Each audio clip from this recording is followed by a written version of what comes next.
સુરતના પીપલોદમાં hit and રનની ઘટના બની છે। BMW કાર ચાલકે 5 જેટલા વાહનોને ટક્કર મારી છે। અકસ્માત બાદ કાર ચાલક ઘટના સ્થળેથી ફરાર થઈ ગયો છે। અકસ્માતમાં જાનહાનિ કે ઈજા ન થતા રાહતના સમાચાર। જો કે દ્રશ્યો જોઈ શકાય છે। BMW કાર ચાલકે 5 જેટલા વાહનોને ટક્કર મારી અને અકસ્માત બાદ BMW ચાલક ઘટના સ્થળેથી ફરાર થઈ ગયો છે। લોકો મોટી સંખ્યામાં અહીં એકઠા થઈ ગયા હતા તે સમયના દ્રશ્યો જોઈ શકાય છે। જો કે અકસ્માતમાં કોઈ જાનહાનિ કે ઈજા નથી થઈ।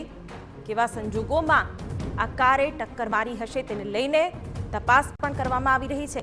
કાર ચાલકે 5 જેટલા વાહનોને ટક્કર મારી છે અને કાર મૂકીને તે ફરાર થઈ ગયો છે। હિટ એન્ડ રનની આ ઘટના સુરતમાં બની છે। અકસ્માતમાં જાનહાનિ નથી થઈ, કોઈ ઈજાના પણ સમાચાર નથી મળી રહ્યા।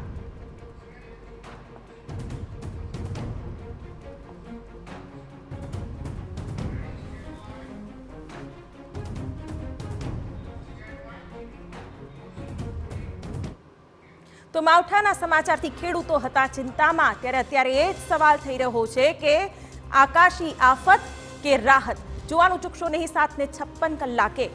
આ સાથે આ બુલેટિનમાં હાલ બસ આટલું જ। નમસ્કાર।